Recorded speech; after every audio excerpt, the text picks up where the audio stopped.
I didn't sleep that night. The hours stretched on, endless and suffocating, each minute adding to the growing weight on my chest. I couldn't escape the feeling that everything I had known was slipping away, crumbling into dust. It felt like I had lost something that I would never get back, something irreplaceable. When morning came, it found me in the same place, alone, lost, and uncertain. I had no idea what to do next, no plan to follow. I just knew that I couldn't go back to that life. Not the way it had been. Not with Claire. I tried calling in sick to work, but they wouldn't let me off the hook that easily. "You need to come in," my boss had said, his voice flat and uninterested. "We're short on staff, and you're needed here." No sympathy, no understanding, just the cold, harsh reality of life going on as usual, even when everything around me felt like it was falling apart. I didn't argue. I just hung up and made my way to the office, barely noticing the world around me. The streets seemed foreign, like I was walking through a dream. Everything was distant, out of focus, as if I were floating through a world that no longer had any meaning for me. Work was a blur. I went through the motions, answering emails, attending meetings, and pretending to be engaged. But inside I was a shell. My mind kept drifting back to Claire, to the argument we had, to the moment when I realized she was no longer the woman I had married. She had checked out long before I had even noticed. I tried to focus on the tasks at hand, but my thoughts were always just a step ahead, like a relentless storm swirling in the back of my mind. The guilt gnawed at me. Did I miss something? Was there a way I could have stopped it before it went this far? Or was this just the way it was always going to end? By the time the workday ended, I was exhausted, but there was no relief, no sense of closure, just a deep, hollow feeling that gnawed at me from the inside out. I drove home in a daze, the silence in the car suffocating. The house loomed in front of me, dark and silent, a place that no longer felt like home. I parked in the driveway, staring at the front door. I didn't want to go in. I didn't want to face it, but I had no choice. This was my life now. This was the reality I had to face. When I stepped inside, the emptiness hit me like a wave. Claire wasn't home. She had left earlier that day, no doubt to see him again. My stomach twisted at the thought. How had we come to this point?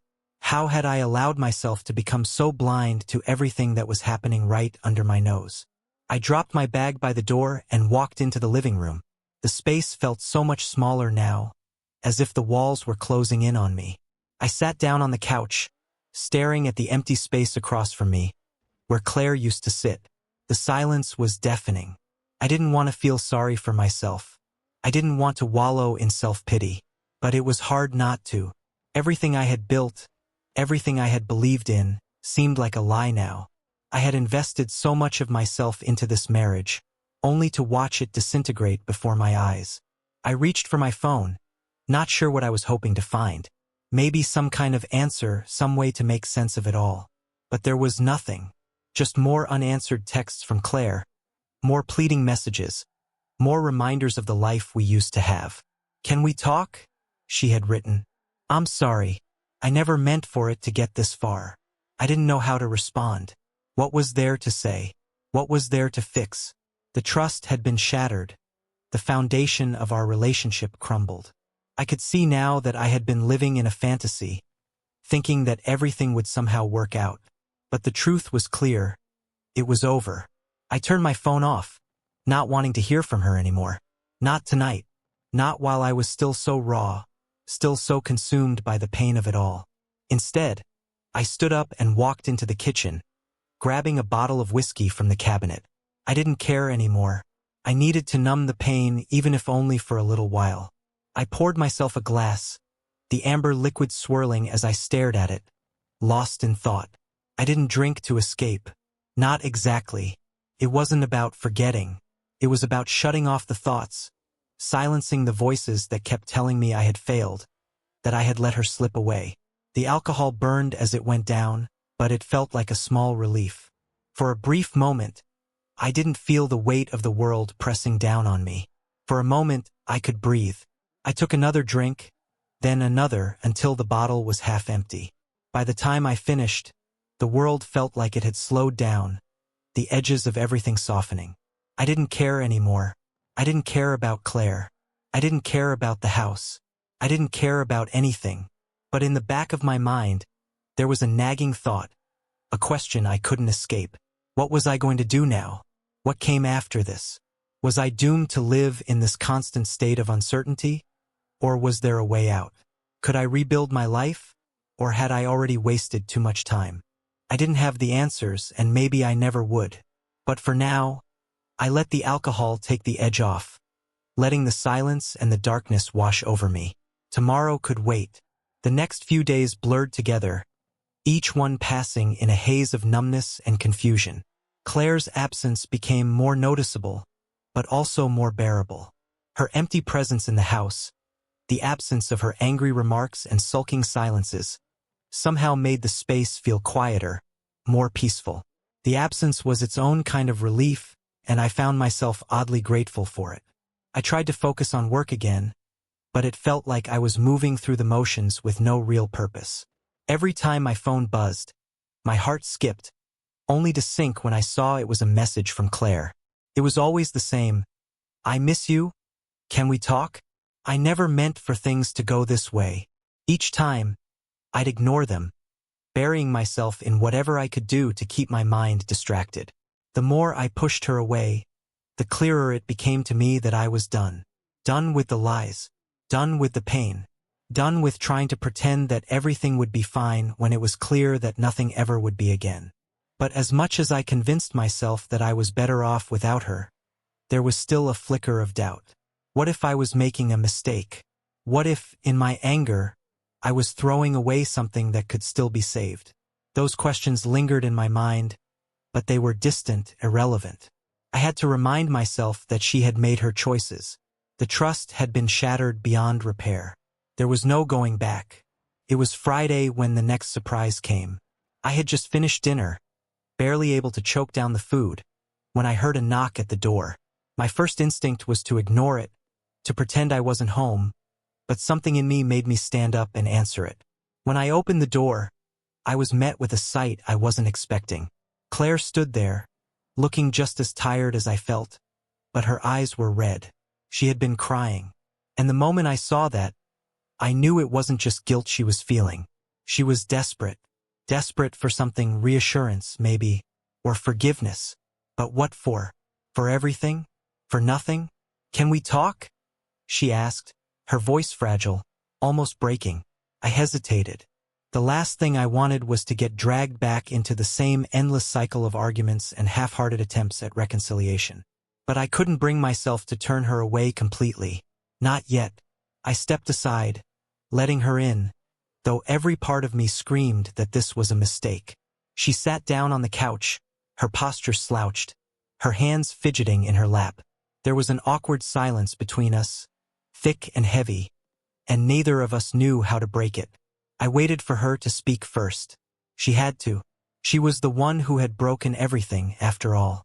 "I don't know what I'm doing anymore," she said, her voice barely above a whisper. I didn't respond right away. What was there to say? Her words felt like empty echoes, nothing but an attempt to regain control over something she had already lost. "I've made so many mistakes," she continued, her eyes welling up with tears. "I don't expect you to forgive me. I don't even know if I can forgive myself. But I just wanted to say that I'm sorry. For everything." I watched her, not sure what I was expecting. Apologies meant nothing when the damage had already been done. They couldn't undo the lies, the betrayal, or the feeling of being utterly alone in a relationship that was supposed to be a partnership. "I'm sorry too," I said quietly. It wasn't the words I wanted to say, but they were the only ones that felt appropriate. I didn't have the energy to fight anymore. The anger, the hurt. It was all there, but it was buried under a thick layer of exhaustion. She reached out then, her hand trembling as she placed it on mine. Her touch was soft, tentative, like she was afraid I'd pull away. And in that moment, I realized just how much I had changed. I didn't want to pull away, but I didn't want to hold on either. "I'm not asking for us to fix this," she said, her voice breaking. I just I just want you to know that I never wanted to hurt you. I was confused. I was selfish. I didn't know what I was doing. I thought maybe if I kept pushing you away, I'd feel better about myself. But it's just made everything worse." Her words hit me like a slap in the face. Everything she said was true, but none of it changed the fact that I was done. I couldn't go back to being that person who accepted her apologies every time she broke my heart. I couldn't keep pretending that things would be different. "I think we're both too broken to fix this," I said, the words coming out harsher than I intended. "I can't keep doing this. I've tried. I've tried for so long, but I'm done." Her face crumpled at my words, the tears flowing freely now. But I couldn't bring myself to feel anything for her. Not anymore. Not after everything. "I never wanted this for us," she whispered. "I never wanted to hurt you." I stood up then, not able to sit there any longer, not able to watch her cry anymore. I didn't have the strength to be that person for her. "You need to leave," I said, my voice tight, barely controlled. "I can't do this anymore." She didn't argue. She just stood up, her shoulders slumped, her face pale. As she walked out the door, I felt a strange mixture of relief and emptiness. The door closed behind her with a soft click, and suddenly, the silence was overwhelming. I stood there for a long time, not sure what to do next. But I knew one thing for certain. I couldn't keep living in the shadow of someone else's mistakes. I had to find my own way forward, even if I had no idea what that would look like. It was time for me to heal, to rebuild.